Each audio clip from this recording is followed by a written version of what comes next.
আপনাদের কাছে আমার প্রশ্ন, নামাজের কোন ত্রুটিটা নিয়ে আপনারা সবচেয়ে বেশি চিন্তিত? নামাজের মধ্যে আমাদের অনেক ত্রুটি হয়, তাই না?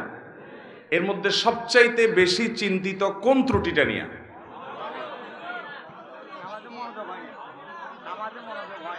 মনোযোগ হয় না, মনোযোগ থাকে না, এটা হলো সবচেয়ে বড় সমস্যা।